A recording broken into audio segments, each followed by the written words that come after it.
Mke wangu ni mahututi na sina hata 100. Ila mke wangu yuko mahututi. Mwenye nyumba nagonga nasema nipe kodi. Nilimwangalia kumwambia Yesu, asante kwa katika haya. Kwa natamani kwamba mwana PCCT unayenisikia na yule naye anayeweza kurekodi akarusha kwenye mitandao kwamba mahali ulipofika wewe, mahali unapopitia, muamini Mungu kwamba ipo siku utafanya nini? Utapasahau. Jina la Bwana libarikiwe. Sasa mchana wa leo natamani tuzungumze katika somo hili fupi ambalo Bwana amenipa. Ilinipa wakati mgumu wakati nimepewa ujumbe wa kuweza kusimama hapa, lakini namshukuru sana Roho Mtakatifu ananipenda. Amina. Ananipenda sana. Siku hiyo baba askofu ananipigia simu.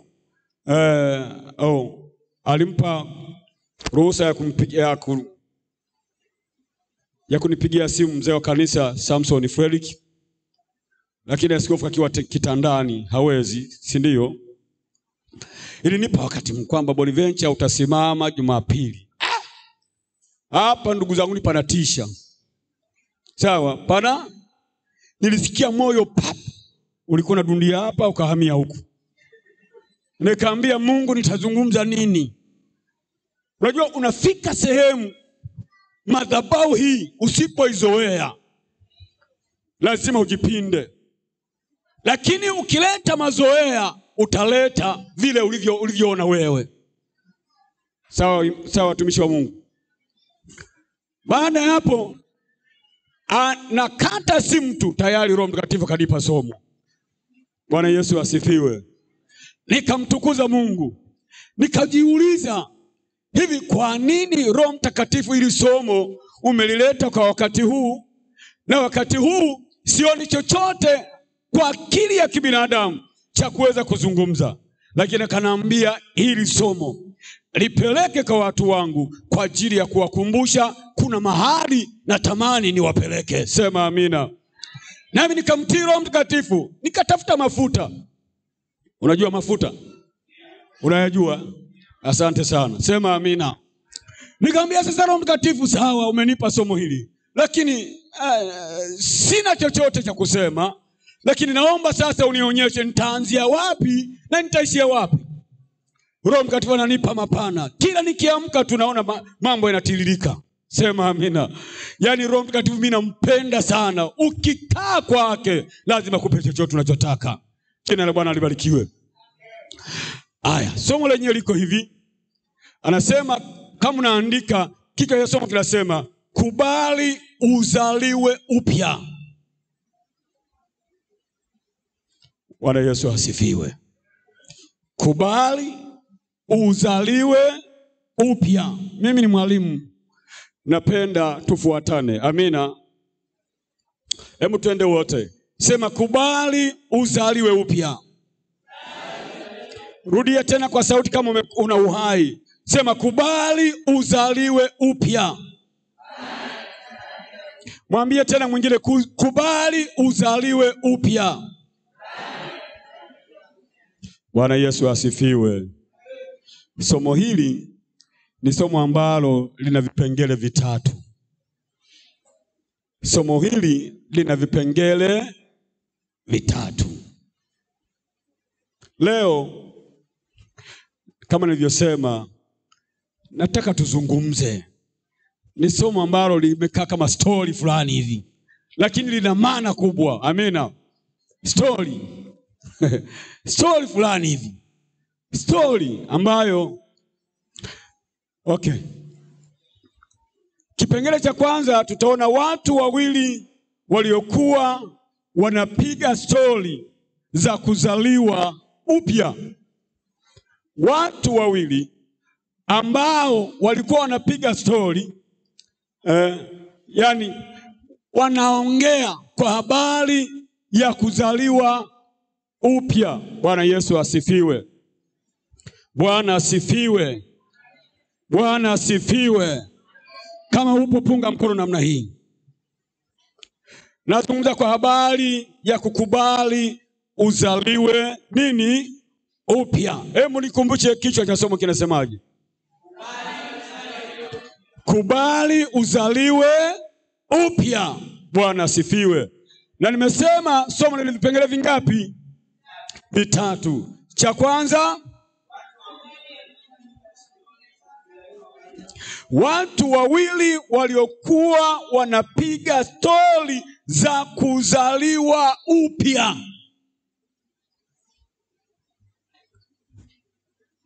Utanielewa tu. Sawa? Utanielewa.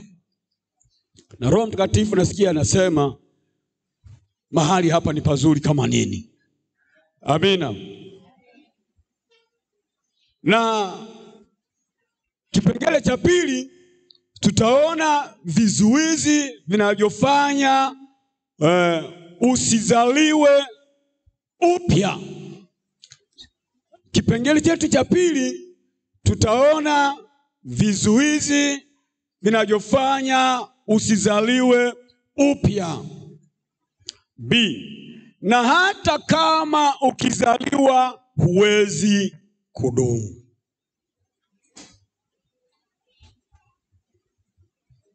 Bwana Yesu asifiwe.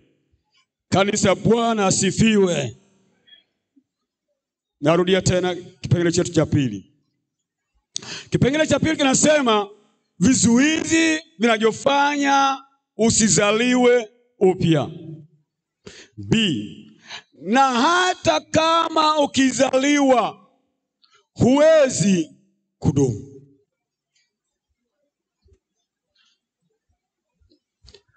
Kimaliza kuandika, inua kichwa chako, tusonge mbele. Bwana Yesu asifiwe. Punga mkono wako namna hii. Punga mkono wako namna hii. Jina la Bwana libarikiwe.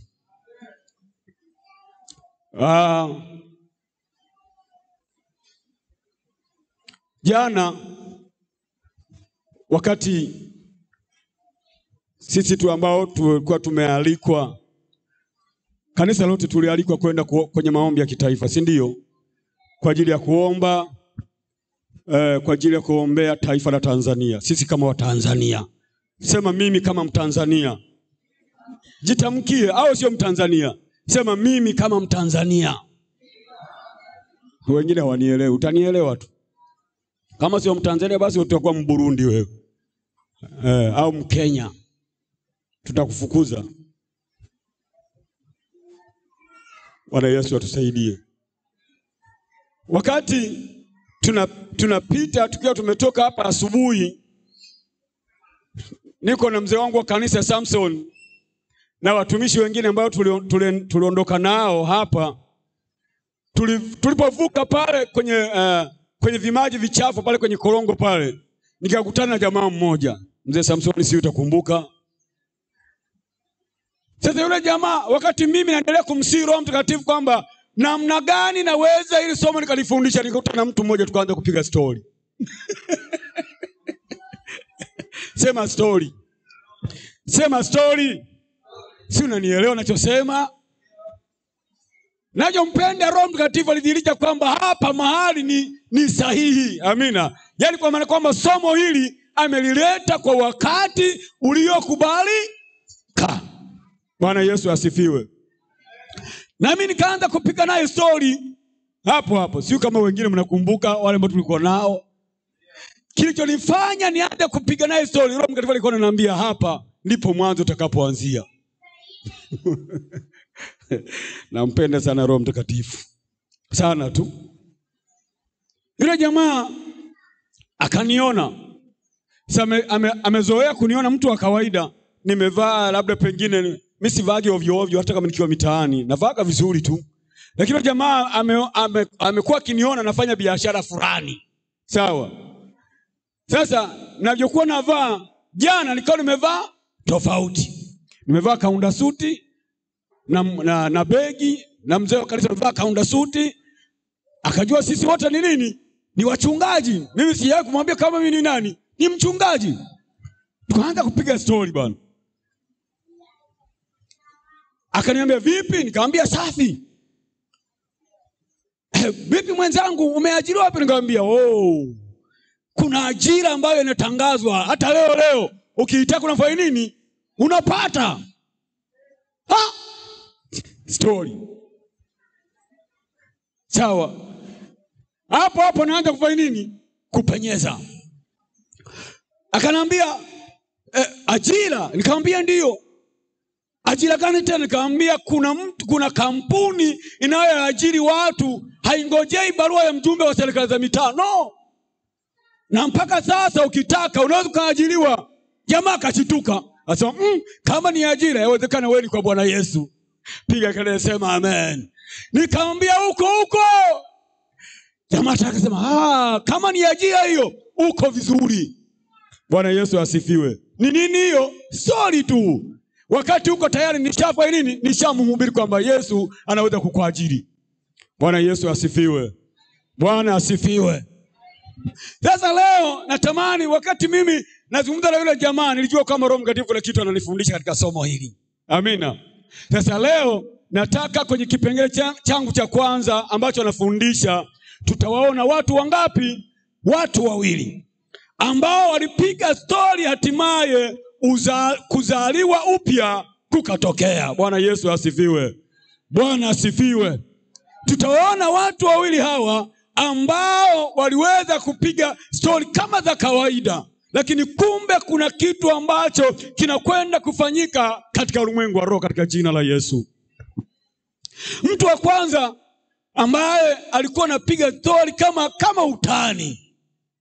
Nampenda sana Yesu. Sema Yesu. Sema Yesu. Hivi kuna mahali ambapo umewahi kuona Yesu anakuwa mkali? Wanapisti mko kweli hapa? Mpo? Yaani leo nimesema ni story, lakini unaweza kunielewa au usinielewe. Ila Roho Mtakatifu akupe neema ya kunielewa kwamba ninatamani uje uzaliwe upya. Amina. Sasa utakuwa kama mtu fulani ambaye utakwenda kumuona kwamba kwa nini unaniambia? Mfano nimwambia kama mchungaji Efeli kwamba azaliwe upya. Sasa nishanga azaliwe upya. Na mvi zote hizi na ndevu zote zizaliwe upya. Lakini utakuja kunielewa katika jina la Yesu. Bwana Yesu asifiwe. Hebu mtu mmoja ambaye tunakwenda kumuona ni Yesu mwenyewe. Yesu mwana wa Mungu ambaye tunamtumikia. Ni mkali lakini ni mpole. Amina. Nilikuwa najifunza kwenye maandalizi ya somo hili kwamba wakati Yesu anapiga stori na mtu mmoja aliyeitwa Nikodemu. Bwana Yesu asifiwe. Alikuwa anapiga stori na mtu anaitwa nini? Nikodemu. Sawa? Naomba tufungue vitabu vyetu katika Biblia zetu katika Yohana sura ya 3 mstari wa 1 mpaka 15. Nitaenda haraka tu, msijali. Lakini natamani ujumbe ni usogeze ile kila ambacho nakizungumza upate kunielewa. Bwana Yesu asifiwe. Yohana sura ya 3 au Injili kama ilivyoandikwa, Injili ya Yesu Kristo kama ilivyoandikwa na Yohana sura ile ya 3 mstari wa 1 hadi wa 15. Kama Sasa hapa naomba tuende taratibu. Nataka tupige stori, hatimaye kila mmoja ajue kwamba kumbe Yesu alikuwa anakaa na watu anapiga nao stori. Wewe wakati unamkimbia rafiki yako hutaki kukaa naye, lakini Yesu aliweza kukaa na mtu mmoja halafu akamsogeza na akazaliwa upya. Jina la Bwana libarikiwe. Twende mstari wa 1. Tusome wote. Basi palikuwa na mtu mmoja Mafarisayo, jina lake alikuwa anaitwa nani? Nikodemu. Mkuu wa Wayahudi. Mstari wa 2. Huyo alimjia nini? Alimjia usiku. Pumzika kwanza kidogo. Hivi mtu kukujia usiku kuna mambo mangapi? Amekuja kwa usalama au si kwa Twende kazi. Huyu alimjia usiku akamwambia, Rabi, twajua ya kuwa mwalimu umetoka kwa nani? Rabi maana yake nini? Si ndio? Unaona tunapiga nini? Story, sawa? Tena saa ngapi? Usiku, sio mchana ujue. Wakati huo Yesu alikuwa amemaliza kutumika kuhubiri, sawa? Lakini huyu jamaa aliposikia kwamba huyu Yesu ana kitu cha tofauti. Kumbuka huyu Nikodemu alikuwa sio mshamba. Sawa? Alikuwa ni mtu ambaye ni msomi, sema msomi. Yaani kwa maana nyingine hakuwa mbumbumbu. Alikuwa ni msomi. Sawa? Twajua ya kuwa mwalimu umetoka wapi? Kwa nani?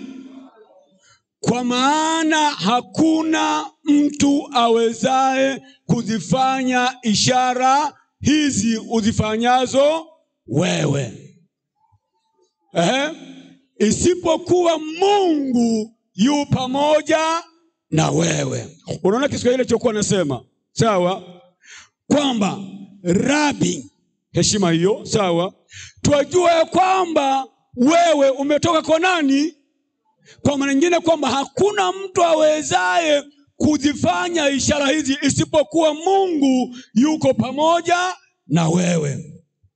Sema Nilikuwa narudisha ufahamu wangu, niko nachunguza stori za Yesu na Nikodemu, nikajua kwamba huyamkini Biblia haijaandika yote walikuwa wamekaa mezani. Si usiku? Sawa? Yesu wakaa kwenye kochi hapa, na Nikodemu ambaye alikuwa ni msomi amekaa wapi? Pembeni. Wanakula stori. Sawa? Haya, twende. Tusome basi. Yesu akamjibu, akamwambia, amini, amini, mtu asipozaliwa mara ya ngapi? Mara ya pili, hawezi kuona ufalme wa Mungu. Maana ya amini, amini maana yake nini? Hakika. Sawa? Nini? Hakika. Ukumbuke stori ya kwanza, jamaa anamuuliza Yesu kwamba, Yesu, tunajua, si ndio? Manake walikuwa wengi. Lakini Nikodemu akawawakilisha wale wasomi wenzake kwa niaba ya. Anasema, twajua ya kwamba wewe nani? Mwalimu. Tena sio mwalimu wa kawaida, umetoka kwa nani? Kwa Mungu. Si story wanapiga. Sasa anasema hakuna mtu yoyote ambaye anaweza kuzifanya ishara za namna hii isipokuwa ametunukiwa na Mungu. Bwana Yesu asifiwe. Sasa Yesu naye baada ya kumsikiliza yule msomi anamjibu. Unaona hapo? Yesu akamjibu akamwambia, hakika, hakika na kuambia. Sasa Yesu hapo anaanza kupenyeza nini? Si unanielewa ninachosema? Baada ya kuulizwa swali katika story wanazungumza. Yesu baada ya kuona kwamba huyu mtu amekuja, unajua Yesu ni Mungu, si ndio? Na mawazo ambayo alikuwa amekuja nayo yule Nikodemu, Yesu alikuwa ameshayajua A to Z. Bwana Yesu asifiwe. Alikuwa ameshayajua mwanzo mpaka mwisho. Baada ya hapo Yesu akamwambia, amini, amini na kuambia, mtu asipozaliwa mara ya pili hawezi kuona ufalme wa Mungu. Twende. Haya, twende. Nikodemu akamwambia, awezaje mtu kuzaliwa akiwa nani?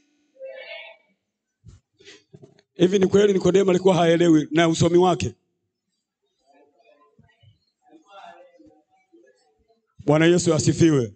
Alikuwa haelewi na usomi wake? Inanipa changamoto kwamba unaweza ukawa msomi lakini vitu vya kimungu siwe chochote.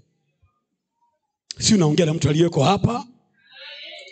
inanipa changamoto kwamba unaweza ukawa msomi, unaweza ukawa mwalimu wa sheria, unaweza ukawa na degree, una masters ya duniani, lakini vya Mungu vikakupiga chenga. Ushawahi kukutana na walevi? Mlevi anajikojolea lakini ana masters. Si msomi? Si ndio? Asilimia wengi wasomi hawajapata neema ya kumjua huyu Yesu tunamtumikia.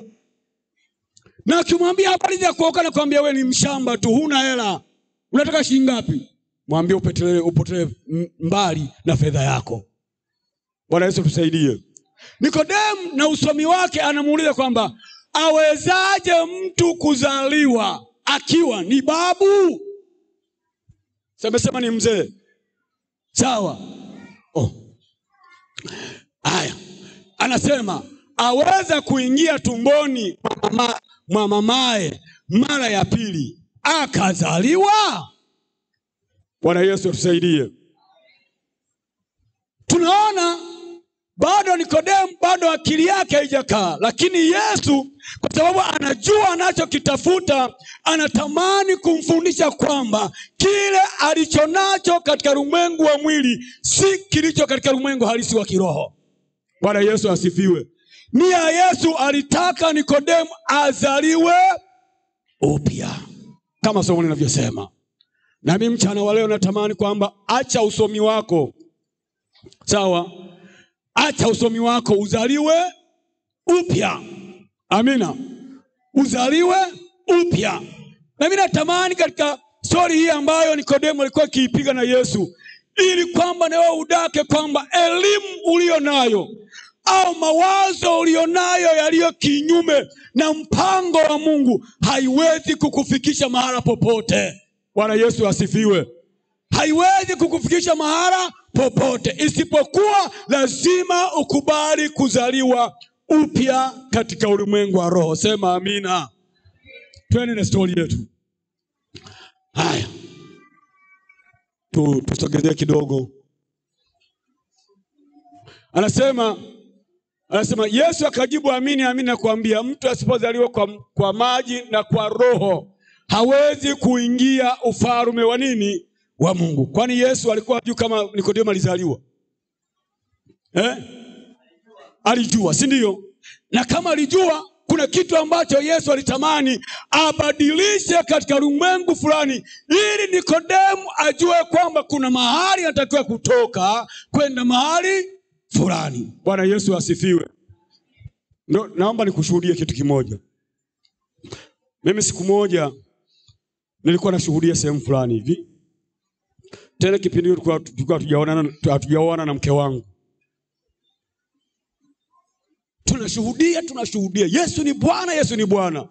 Akatokea mlevi mmoja aliyeshiba gongo, hataki kumwamini Yesu, na zile habari tunazozisema za habari za Yesu aliona kama tunamchefua. Bwana Yesu tusaidie. Aliona tunafanya nini? Tunamchefua. Watu tumekazana na Injili, muamini Yesu, muamini Yesu, muamini Yesu, muamini Yesu, muamini Yesu. Baada ya hapo alikuja na hasira, ametoka kilabuni, akanitandika ngumi hii. Nikasikia kugeuka. Katika ulimwengu wa mwili unasema rudisha, ulimwengu wa roho unasema kubali yaishe. Unasemaje hapo? Unaweza kulipiza au usilipize? Utalipiza au utalipiza? Na wewe ambaye unasemaga wakikuchoza unasema Yesu pembeni kwanza ngumi baadaye, inatosha haitoshi? Tunaona kwamba baada ya hapo, tunaona Nikodemu maisha yake yote Yesu alitamani azaliwe upya. Amina. Hii story ukifuatilia unaweza kufika sehemu ukasema, Mungu wangu, katika maisha haya ninayoishi nayo sio maisha sahihi. Sawa sawa wapendwa, sio maisha sahihi. Na mimi mchana wa leo ninatamani kwamba katika story hii hatuwezi kuimaliza kwa sababu ya muda, kwamba mahali ambapo Yesu Kristo mwana wa Mungu alifika wakati akamwambia Nikodemu kwamba amini, amini, kubali uzaliwe mara ya pili. Bwana Yesu asifiwe. Na tufikie mstari fulani halafu niseme ninachotaka kusema. Asante. Anasema kilichozaliwa kwa mwili ni nini? Ni mwili. Na kilichozaliwa kwa roho ni nini? Ni roho. Amina. Yesu anaanza kupenyeza ujumbe sasa katika maongezi. Sawa, kwamba Bwana mkubwa, kilichozaliwa kwa mwili ni nini? Hivi kuna watu ambao hapa wakati hujaokoka, ulikuwa mbishi. Labda wale ambao umeokokea kwenye neema ya migongo ya wazazi wako. Lakini si ambao tulikuwa watoto wa mwenyekiti. Mimi nakumbuka mpaka wakati tunabatizwa. Mke wangu yule pale ni shahidi. Ulikuwa ni msiba. Unajua msiba? Watu wanalia eti wanaenda kutenda dhambi. Kwa sababu kwenda ubatizo wa maji mengi. Mabinti rundo, yani mabinti zaidi ya 10 wanalia. Kwa tuende kutenda dhambi. Jamani mmetudanganya.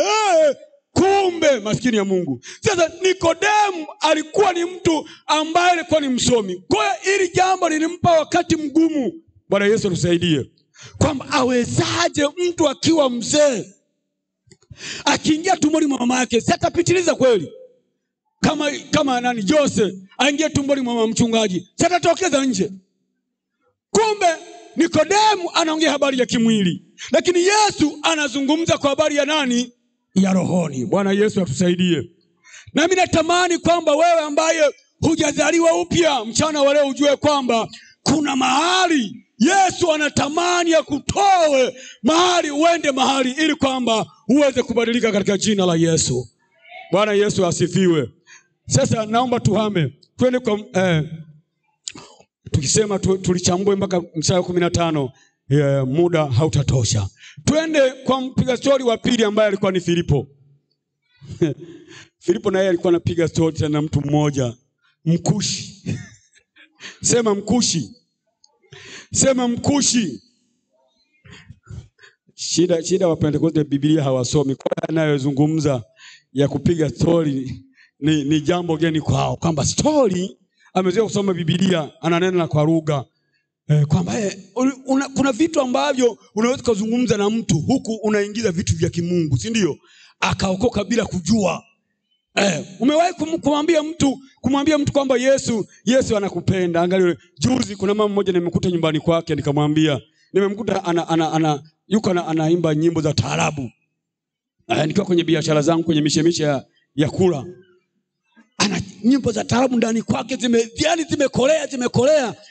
Nikamwambia mama, nyimbo tena hizo za nini? Akaniambia unasemaje? Nikamwambia mweke Yesu. Akaniambia ni mweke nani? Tunakula story hapo. Nikamwambia Yesu, weka nyimbo za Yesu ili kwamba katika hili utakapokuwa unasikiliza unaweza kujua kwamba Yesu ni nani. Sisi tunapiga story. Bwana Yesu asifiwe. Yule mama alichoniambia alisema hivi, Yesu na mimi wapi na wapi? Nikamwambia mama unakosea. Yesu ndiye kila kitu. Hata huyo mwenyewe hapa unayemsema kwamba si nini na nani, bado kwa Yesu anapiga nini? Anapiga saruti. Nikiambia hivi mnanielewa? Wale jamaa wa ugali ambao ugali haupowi kila wakati huo kichwani. Nikamwambia ukimsikiliza Yesu leo, ukamsikiliza na kesho ukamsikiliza, huyu Yesu atakutoa mahali kukupeleka mahali. Akamwambia unanieleza nini? Nikamwambia mama sikiliza kwano. Akaanza kukasirika. Nikamwambia hapana, tunaongea tu mama, usijali. Shida ni nini? Lakini muamini Yesu. Sorry tu. Amina. Wewe umewahi kumshuhudia mtu bila ukakasi? Bwana Yesu asifiwe. Umewahi kumshuhudia mtu bila kupiga kelele? Najifunza kwa Yesu. Kwamba Yesu anaongea na Nikodemu hakupiga kelele, si ndio? Isipokuwa alikuwa anaongea kwa habari ya hisia. Anaongea taratibu, anamueleza habari za kuzaliwa mara ya pili, habari za kuweza kutoka hatua nyingine kwenda hatua nyingine, mpaka Nikodemu kafika wakati anasema akakubali kuzaliwa mara ya pili. Bwana Yesu asifiwe. Sasa twende kwa Filipo huyu na na towashi. Matendo ya Mitume sura ya 8 mstari wa 27. Matendo ya Mitume sura ya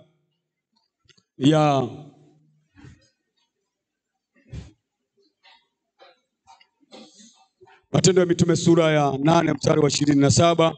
Naomba kama utakuwa tayari. Na kama kuna mtu basi aje. Okay, asante. Hapa tusome. Naye akaondoka akaenda, mara akamwona mtu akamwona, si ndio? Mtu wa nini? Tena towashi, si ndio? Mwenye mamlaka chini ya nini? Ya Kandake. Sema Kandake. Kandake, malikia wa Kushi, aliyewekwa juu ya hazina yake yote. Naye alikuwa amekwenda Yerusalemu kufanya nini? Kuabudu. Akawa akirejea ameketi wapi? Garini kwake, akisoma chuo cha Isaya. Bwana Yesu asifiwe. Huyu ni nani? Huyu alikuwa ni Filipo, wanapiga stori na Mkushi. Sema Mkushi. Mkushi, sema Mkushi. Sikiliza nikwambie. Nilikuwa najaribu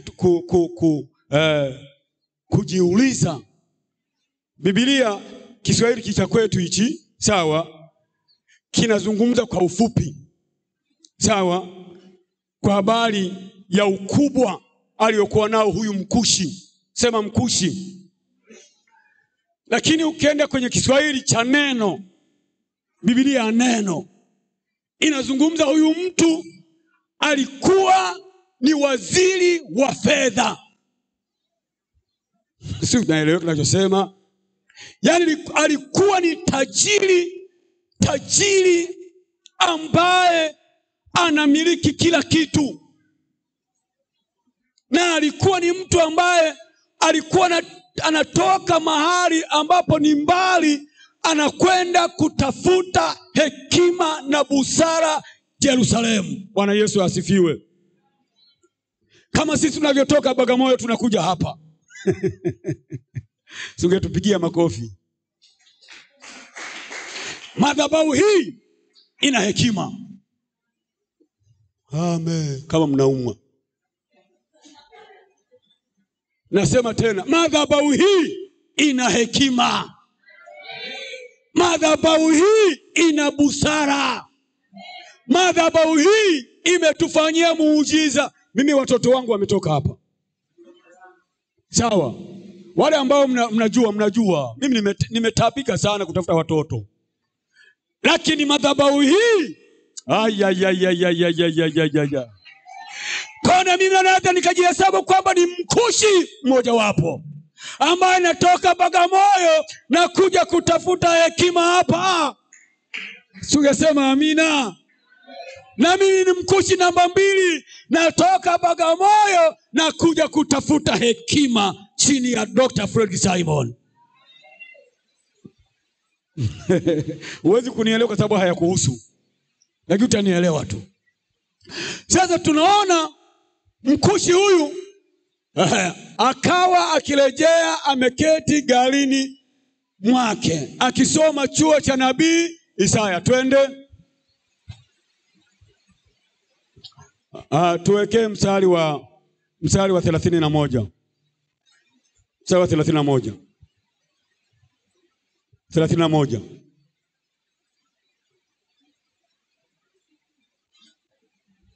Anasema, akasema, nafupisha, sawa, nitawezaje kuelewa mtu asiponiongoza? Akamsihi Filipo apande kuketi pamoja naye. Bwana Yesu asifiwe. Nimefupisha kwa sababu gani?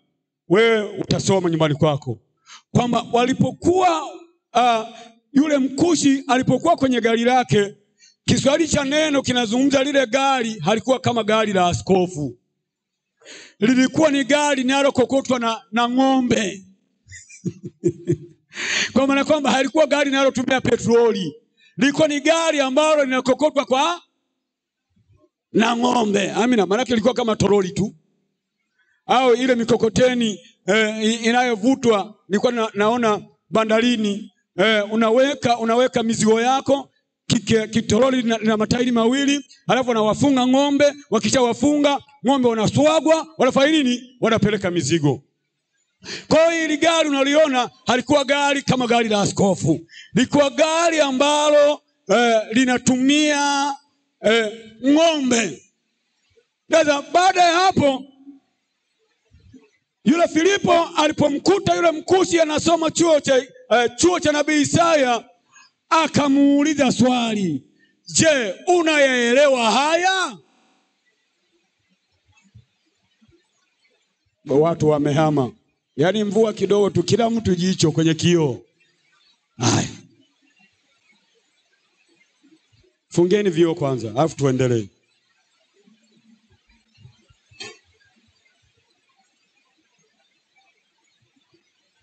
Asante. Naomba utulivu sasa, niangalie kama unanidai. Tunaona kwamba baada ya Filipo kuambia, alijisogeza kwa yule mkushi, si ndio? Akachungulia, akamkuta yule jamaa anasoma chuo cha nabii Isaya. Akamuuliza swali, wanakula story, si ndio? Yaani kama chungulia hivi. Akamuuliza swali, mzee au tajiri, sawa, au bosi, si ndio? Maana tuseme ukweli, bosi ni bosi tu ndugu yangu. Bosi ni bosi. Akamuuliza bosi, unayaelewa haya? Au bosi wangu, unayaelewa haya? Mkushi anasema, nitayaelewaje bila kupata mwalimu wa kunielimisha? Filipo akasema, wow. Tayari tenda limepatikana, fursa imepatikana. Bwana Yesu atusaidie. Tuko pamoja watumishi wa Mungu. Ni story wanapiga, sawa? Akajisogeza. Alipojisogeza, twende mstari wa 34. Nirushie 34. Chap. Yule towashi akamjibu Filipo akasema, na kuomba nabii huyu, si ndio? Narudia tena. Yule towashi akamjibu Filipo akasema, na kuomba nabii huyu asema maneno haya kwa habari ya nani? Wanauliza, wanakula sori ujue. Nabii huyu, yani Isaya, anazungumza kwa habari ya nani? Na anamuuliza Filipo, anamuuliza nani? Yule towashi. Sawa, twende 35. Chap. Filipo akafunua nini? Kinywa chake. Filipo akafunua nini? Tusome wote. Filipo akafunua kinywa chake. Twende.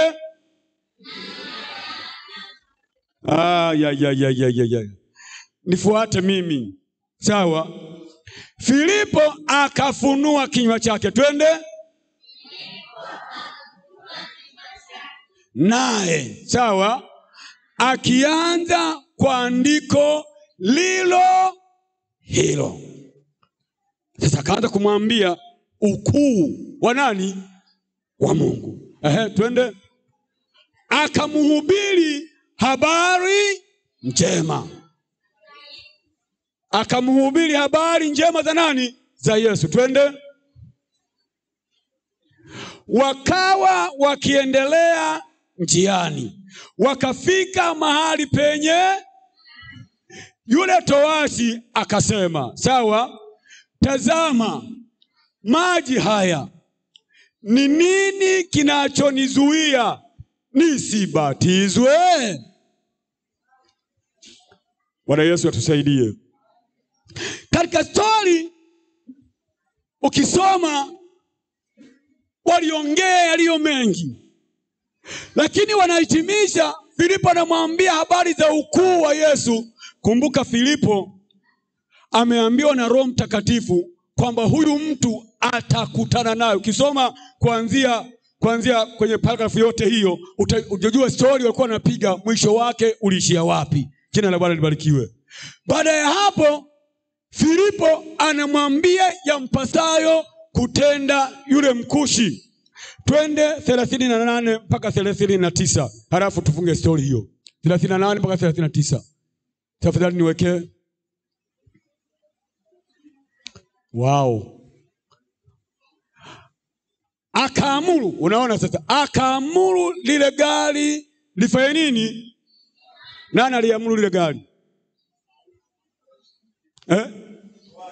Towashi, si ndio? Aliamuru lile gari tena yani lile gari, si unajua gari linalokokolewa na ng'ombe, sio mpaka ufunge breki. Sawa? Unashika tu ile lijamu ya ng'ombe, unavuta tu, ng'ombe inasimama ghafla, tayari kinasimama. Sawa? Lisimame. Wakateremka wote wawili majini, Filipo na yule nani? Towashi. Naye akafanya nini? Akabatizwa. Haya, utasoma nyumbani kwako. Baada ya kubatizwa, story kaitia hapo. Baada ya hapo, ghafla wanatoka majini. Filipo mtumishi wa Mungu anatwaliwa na nani? Na Roho Mtakatifu. Na baada ya kutwaliwa na Roho Mtakatifu, yule Mkushi alibaki anashangaa. Lakini tayari katika story waliokuwa wanapiga, tayari Bwana alishajitwalia utukufu tayari. Mkushi amezaliwa upya. Bwana Yesu asifiwe. Natamani na mimi mchana wa leo, kama upo hapa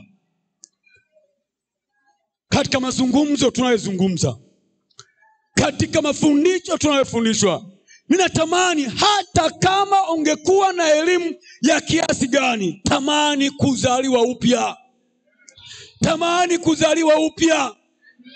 Inaweza katokea kwamba pengine ukajiuliza maswali kwamba mimi nilikwisha kubatizwa. Kuna watabangi ambao wamebatizwa ubatizo wa maji mengi. Unawafahamu wewe? Si unanielewa?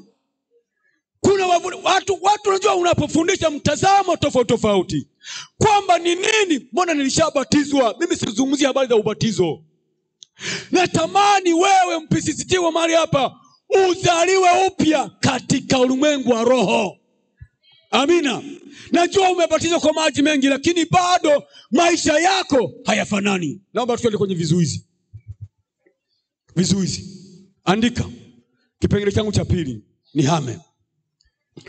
Kipengele changu cha pili kinasema vizuizi vinavyofanya usizaliwe mara ya pili. Usizaliwe upya. Na hata kama ukizaliwa huwezi kudumu. Suka, unaelewa ninachosema hapo? Natamani nizungumze kwa habari ya watu kuzaliwa katika ulimwengu wa roho. Ya watu kuzaliwa katika ulimwengu wa roho. Ubatizo wa maji mengi usije ukakuhubiri na kuona kwamba mimi tayari nilikwisha kuzaliwa. Hapana. Najua wapo ambao bado hawajanielewa. Lakini natamani katika vizuizi hivi ujikute kwamba kuna mahali ambapo unapita katika ulimwengu wa roho unaonekana kama hujazaliwa upya. Hello? Kizuizi cha kwanza tunachokiona ambacho kinaweza kikafanya mtu anaonekana kwamba amezaliwa, lakini katika uzao ule ambao anaendelea nao hawezi kudumu nao, ni mwili. Sema mwili. Sema mwili. Nani hana mwili hapa? Nani hana mwili? Asiye na mwili anyoshe mkono. Wote tuna mwili. Nenda Warumi. Bwana Yesu asifiwe.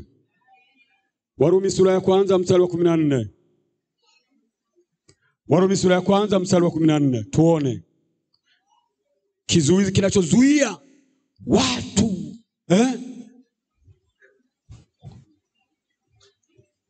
watu wanaitwa ni walokole, lakini kwa macho tunatazama ni MPCCT, lakini katika ulimwengu wa roho alishakuwa maiti. Na huyo anakula meza ya Bwana, na wengine hali meza ya Bwana kabisa, lakini amebatizwa kwa maji mengi, si ndio? Ushaanza kuninunia tayari. Mwili. Warumi sura ya 7 mstari wa kwanza, mstari wa 14. Tayari?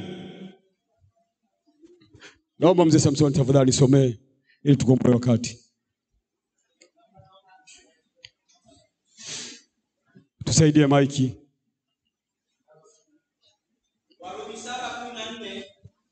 Warumi 7:14. Warumi 7:14 Biblia inasema, kwa maana twajua ya kuwa torati asili yake ni ya rohoni, ndio, bali mimi ni mtu wa mwilini. Nimeuzwa chini ya dhambi. Maana sijui nilifanyalo, kwa sababu lile nilipendalo silitendi, bali lile nilichukialo ndilo ninalolitenda. Amen. Amen. Piga kelele sema amen. Natamani nizungumze kwa habari ya vizuizi vya watu, vizuizi vinavyosababisha watu wanazaliwa upya, lakini katika kuzaliwa upya watu huwa hawadumu katika uzao. Ni mwili. Paulo anazungumza kwa habari ya mwili, ya kwamba kila analotamani kulitenda hafanyi nini?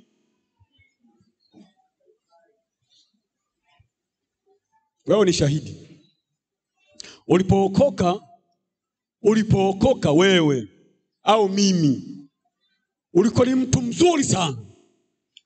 Maisha yako yalikuwa ya kushuhudiwa.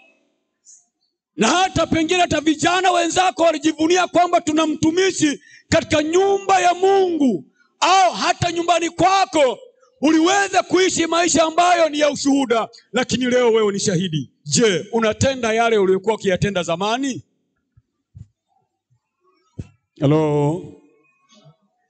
Halo? Mwili unasababisha watu kuacha kazi ya Mungu. Jana tulipokuwa sehemu fulani, tumetoka huko kwenye maombi, tulifika sehemu, alikuwa nyuma yangu Mikleda Silas ambaye ni mtumishi wa Mungu, mwalimu wa kwaya ya Missionary Singers. Na tulikuwa tumefika Afrikana. Tukamkuta dada mmoja kapiga kikaptura fulani hivi mpaka hapa. Wow, unaona sasa. Mimi niliyaona hayo. Nikamgeukia kina mama, nikamwambia, wa mama, mnakotupeleka wapi? Mama Mikenda kasema, wewe unayaona hayo na bado. Nikaja kujifunza, nikamwambia kinachosababisha ni nini? Si unanielewa ninachosema? Leo hii makanisa yamegeuka kama madampo kwa sababu ya mwili. Hata jana tuko kwenye maombi, kuna watu walikuwa wamepiga vichupi. Wetu wamekuja kuomba Mungu. Kweli? Kuombea taifa. Hao wanahitaji maombi. Wewe, yaani jamani, ni aibu sio aibu? Halafu huyo amebatizwa kwa maji mengi, amezaliwa huyo. Amezaliwa na mkate anakula. Sana kula moto huyo. Sasa mwili unasababisha watu kusema wamezaliwa upya, lakini ndani ya maisha yao hakuna ushuhuda. Bwana Yesu atusaidie. Wewe si uko hapa? Si umezamishwa kwa maji mengi? Uko sawa sawa? Halo? Uko hapa, mwili haukuendeshi? Mwili uko sawa? Mwili uko sawa? Nafsi yangu ajijua. Paulo anazungumza kwa habari ya mwili, ya kwamba yale ninayotamani kuyatenda nayafanya. Wa mama, mnatupeleka wapi? Sio wapi, siti wa huko ila Boma. Sawa. Lakini kinachosababisha mavazi yote hayo ni kwa sababu ya mwili. Na hawa ndio wanaosema wamebatizwa kwa maji mengi, lakini badiliko la kiroho ndani hakuna. Mchana wa leo ubadilike. Mchana wa leo ubadilike. Mwili usikusababisha ukamwacha Yesu. Lile ambalo unatamani kulifanya, fanya kama hutafanya tena. Na mimi nakwambia hivi, ukiona Biblia inazungumza kwa habari ya kitu, imethibitisha. Kuna watu ambao mlikuwa ni watumishi wazuri mahali hapa, sawa, na mahali mlikotoka. Nilikuwa najiuliza swali, hivi kinachosababisha mpaka mtu pengine ametoka Kigoma amekuja hapa, amesema mimi naimba, mimi ni mwana praise, si ndio? Anajitambulisha, mimi ni mwana praise, na mimi naimba kwaya, na mimi ni mwinjilisti huko nilikokuwa. Lakini akifika hapa, shida ni nini? Si unanielewa ninachosema? Shida ni nini? Nani amevaa kiroba hapa?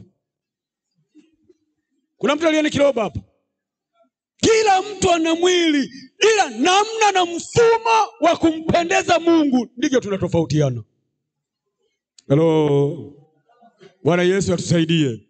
Namna na mfumo wa maisha ya kumtafuta Mungu ndipo tunapotofautiana. Kila mmoja ana mwili, lakini Paulo anazungumza kusema kwamba lile ninalotamani kulitenda silitendi, lakini kwa sababu ya mwili najikuta nafanya kile ambacho hakiwezekani. Jamaa mmoja sasa hivi ni mchungaji, aliwahi kusema kwamba alikuwa anatongoza mabinti, anawaleta kanisani, anasema ni mpango wa wokovu. Leta anafanya mpango wa wokovu, si pepo hilo. Mpango wa wokovu, anatongoza huyu, akimweka kanisani anamwambia, yani jambo nitakuoa. Kila kimleta akaleta mabinti zaidi ya 6. Sasa wote utawaoa. Sawa. Angebaki bado afanye msikiti tu. Nao wote hatuteti. Wa jamaa wanaruhusu kuoa wanawake 4. Sawa. 4 imadi unawamudu. Kwa hiyo vitu ambavyo tunaweza kufika sehemu kajua kwamba mahali ambapo wewe umefikia kama Mkristo, ninatamani nikushauri, tamani uzaliwe upya. Ubadilisha mfumo wa maisha. Mwili huu tulionao hauna shukrani. Ili ujue kwamba mwili hauna shukrani, nenda mochwari. Wangapi walishafika mochwari? Asante. Ukalione lili jamaa hili inajotoka Funza. Dakika 2. Bonaventure, si mnaona nimevaa vizuri hapa, si ndio? Nikianguka hapa mtanipenda. Kila mtu anachapa, hata mke wangu yule pale nakupenda kuliko soda. Hapa hata nipenda. Kwanza jina litabadilika, naitwa marehemu. Si ndio? Tatizo ni nini? Ni mwili. Mchana wa leo badilisha mfumo. Badilisha nini? Huo mwili unaotumia, baadaye kusema utumie mbele za Mungu, baadaye utakudai. Asante. Jambo la pili, makundi.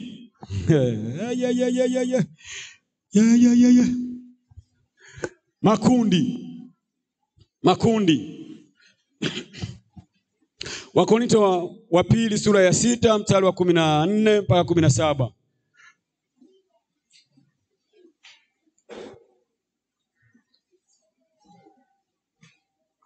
Makundi yanaweza kusababisha mtu kuzaliwa mara ya pili, lakini si. Wakorintho, waraka wa pili kwa Wakorintho sura ile ya 6 mstari wa 14 hadi 17. Biblia inasema msifungiwe nila pamoja na wasioamini. Yes. Kwa jinsi isivyo sawa sawa. Ndio. Kwa maana pana urafiki gani kati ya haki na uasi? Ndio. Tena pana ushirika gani kati ya nuru na giza? Ndio. Tena pana ulinganifu gani kati ya Kristo na Beliali? Ndio. Au yeye aaminie ana sehemu gani pamoja na yeye asiamini? Isi hapo mtumishi. Wengine wataendelea. Bwana Yesu asifiwe. Bwana asifiwe. Kuna mtu mmoja aliwahi kunichekesha kidogo, akataka kwenda kuoa hapa. Sawa? Yeye ni mnenaji wa lugha, Mpentekoste, anataka kwenda kuoa kwa mwenyekiti. Nikamwambia mtumishi, baadaye utajuta. Nitambadilisha tu. Nitaomba, nitafunga, nitakesha, baadaye atabadilika. Nikamwambia wewe. Nikamwambia haya. Nikaja nikamsomea kafungu hapo. Biblia kanasema kwamba pana urafiki gani kati ya nuru na giza? Si ndio? Sumesoma mwenyewe hapo. Sasa baada ya hapo yule jamaa akaweka pamba kwenye masikio. Akiliza kuambiwa, tunanielewa, akiliza kuambiwa akachanganya na zake. Akaenda kumchukua yule mtoto wa mwenyekiti, kamweka ndani. Wow.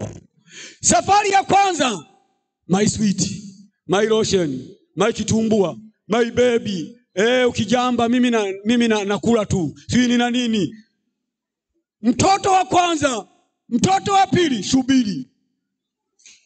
Yule mtoto wa mwenyekiti anasema, bane, ulioa mwili, ukoa roho. Narudi kwa baba yangu. Unasemaje? Jamaa akasema, nisaidie maombi mtumishi. Nikamwambia usinichoshe. Mapema, pana urafiki gani kati ya nuru na giza? Vijana mpo? Wapo. Vijana mpo?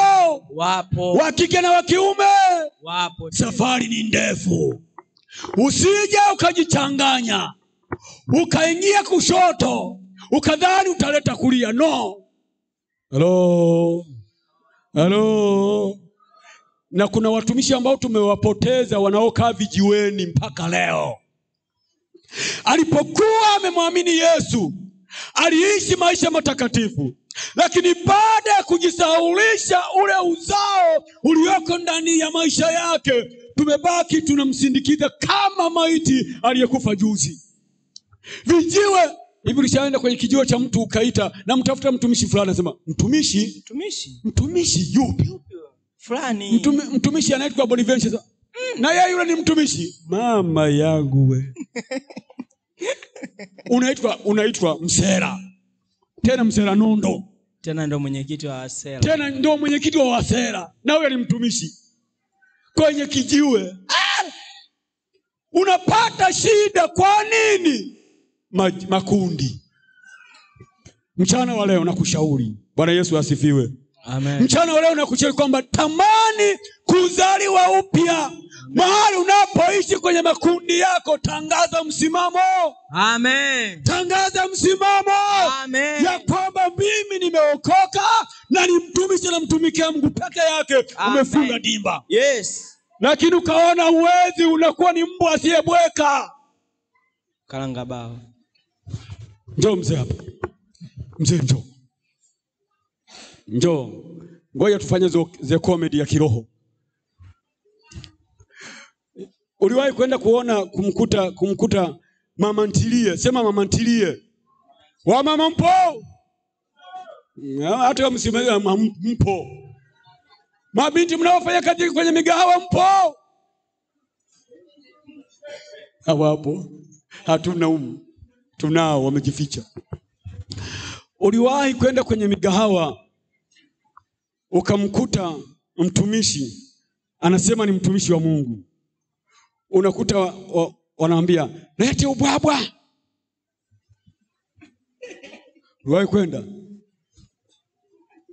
Uliwahi kwenda mzee? Ndio nishaye kwenda kwa mama ntilie. Ulijisikiaje? Sijaelewa. Nauliza tena. Msikilize kwamba uliwahi kwenda kwa mama ntilie ukamkuta anayeuza ubwabwa ni mtumishi wa Mungu. Sio MPCCT, mtumishi wa Mungu. Halafu toa mkono huo. Halafu ukasema, we mama, lete ubwabwa. Kusema ukweli, kwenye mgahawa ambao nilikuwa nahudhuria, wale wote hawajamjua Mungu, lakini hivyo vitu vipo. Shida nini? Mama Suzi upo? Huyu mama ni mwamba huyo. Mpigie makofi. Huyo mama ni mwamba. Msimamo ulioko pale. Mabinti mkachukue somo hata kama unataka kuanzisha ujasiriamali. Haguswi. Sawa? Kwa nini? Makundi ukishatangaza msimamo kwamba mimi ni wa njia ile ninayompenda Yesu, hakuna kukugusa. Wengine mnaitwa hapa mkija PCT ni watumishi, lakini nje huko majina tofauti. Malaya. Mbaya nzuri. Mbaya sana. Mbaya nzuri. Mbaya. Tatizo sio kwamba wewe ni malaya. Tatizo ni namna na mfumo na msimamo unaotembea nao. Ungesema amina. Naongea na mtu hapa. Makundi yamesababisha mpaka kanisa kutukanwa. Maisha unayoishi hayana ushuhuda. Vijana wenzako, oya. Baada ya kuita mtumishi, oya. Oya maana yake nini? Oya maana yake nini? Vijana, oya maana yake nini? Si kampuni ya mikopo. Kona unakopesha? Na unakopesha? Mimi kuniita oya, hata mumu mnasikiaga humu ndani. Eti mtu, wewe Bonaventure huyu. Ukiniita oya hata mbele ya askofu na kusukumiza. Huna maana, huna adabu. Si mnaitana humu ndani oya. Uongo kweli? Uongo kweli? Asante. Naomba nihame. Nakupa jambo la tatu linalosababisha kizuizi cha tatu ni mashindano. Wafilipi utaenda kusoma kwako mashindano. Utaenda kusoma Wafilipi sura ya 2 mstari wa 3 hadi wa 4. Mashindano. Mashindano. Tunaposhindana katika ulimwengu wa roho au wa mwili, unaweza kusababisha watu waliozaliwa upya na kurudi tena duniani na kuishi maisha ambayo sio matakatifu tena. Na hivi tuna makanisa ambayo yamejaa wahuni watupu, masera, kwa sababu ya mashindano. Akiona leo pengine amekutana na mtu hapa amevaa katakei, si ndio? Amemkuta duniani na yeye leo anashusha mpaka hapa. Halafu eti ni mtumishi. Inakaa vizuri? Inakaa vizuri? Unashindana vya duniani vya nini? Yesu anapenda mashindano. Tembea kama vile Mungu alivyokuumba mwenyewe. Baadaye utaona utukufu wa Mungu ukishuka katikati yako. Bwana Yesu asifiwe. Na hata makundi ya makanisani yamekufa kwa sababu ya mashindano. Watu wanaimba ili mlata mkomoe fulani. Unikomoe, utanipeleka mbinguni wewe. Mimi Bonaventure mnavyoniona hivi, mimi na maisha yangu sijuagi kuiga vitu vibovu wala kushindana na mtu. Hata siku hii, hata siku moja. Kama ni kazi ya Mungu kulingana na ile huduma aliyonipa, naifanya kwa roho hii. Lakini mashindano yamewafanya watu wengi kurudi nyuma kwa sababu ya kushindana. Bwana Yesu asifiwe. Naomba nikusomee faida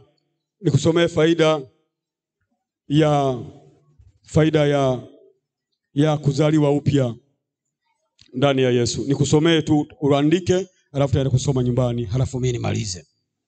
Faida ya kwanza, kukufanya kiumbe kipya. Faida ya kwanza, unapokuwa umezaliwa upya ndani ya Yesu Kristo. Yesu anakufanya kuwa kiumbe kipya. Wakorintho wa 2 sura ya 5 na mstari wa 17 utaenda kusoma nyumbani. Lakini jambo la pili au faida ya pili ya kuzaliwa upya ndani ya Yesu Kristo, ni Mungu kukupa moyo wa nyama, moyo wa hofu. Anakupa moyo wa hofu, kutembea kwa hofu, kutembea ukijua ya kwamba mimi ni mpitaji tu. Ipo siku nitatoa hesabu ya maisha haya ninayoishi. Na hivyo Mungu kukufanya wewe, kukupa hofu ya kutembea katika jina la Yesu. Ezekieli sura ya 36 mstari wa 26 hadi 27. Na Zaburi ya 51 mstari wa 10. Naomba nirudie tena. Nimekupa faida mbili, faida za kuzaliwa upya ndani ya Yesu Kristo. Faida ya kwanza, Mungu kukufanya kiumbe kipya. Biblia inasema imekuwa mtu akiwa ndani ya Yesu Kristo amekuwa kiumbe kipya. Tazama, ya kale yamepita, sasa ni mapya. Bwana Yesu asifiwe. Lakini faida ya pili, tunaona kwamba Mungu anakujalia kukupa moyo wa nyama, moyo wa hofu, moyo wa kutetemeka. Unapotembea siku zote unatembea na hofu ya Mungu. Bwana Yesu asifiwe. Na mimi natamani mwana PCCT ambaye mwenye masikio, ambaye Mungu amekupa neema ya kuketi katika madhabahu hii, tafadhali kubali uzaliwe upya katika maisha yako. Maisha ya ubaba, ukiwa ni baba mwenye nyumba, ukiwa ni baba ambaye una watoto, tamani watoto wako waone ukitembea katika hofu ya Mungu katika jina la Yesu. Bwana Yesu asifiwe. Usitamani kutembea nje na uzao wa Mungu. Hivi ushaona makanisani siku hizi kuna washirika wengi na wewe ukiwemo, sawa, ambao hata ukienda njiani ukauliza fulani bin fulani namtafuta, huwezi kumpata kwa sababu maisha yake, ushuhuda wake alionao mitaani sio salama. Bwana Yesu tusaidie. Mimi nakusihi katika jina la Yesu kwamba leo badilisha mfumo. Tunapokwenda kwenye mwezi huu wa kumtaka Bwana na nguvu zake kwa ajili ya kupitia Roho Mtakatifu, tunapokwenda kwenye semina ya Pentekoste, tunatamani kuona kwamba mtu ambaye ulikuwa huwezi kufanya chochote, ufanye chochote ili Mungu aone kwamba unaamini kikweli kweli. Bwana Yesu asifiwe. Kama ulikuwa huwezi hata kuomba, jitahidi, jilazimishe.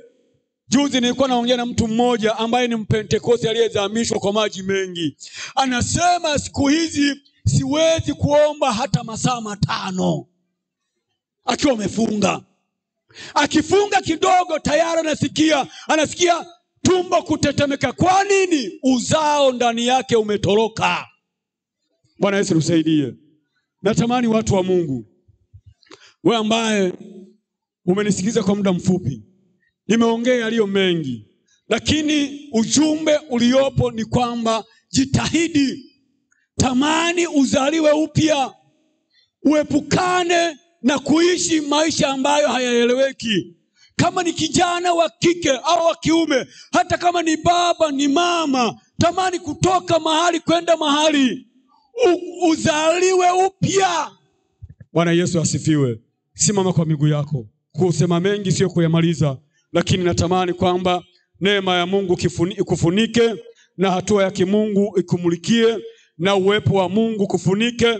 Unapofanya vitu vya kimungu, tayari uone kwamba mkono wa Mungu unatembea na wewe. Wewe ni baba, familia yako wakujue kwamba wewe ni mtumishi. Wewe ni mama, familia yako ikujue kwamba wewe ni mtumishi. Hata mahali popote, hata kwenye vijiwe vyako wakujue kwamba wewe ni mtumishi.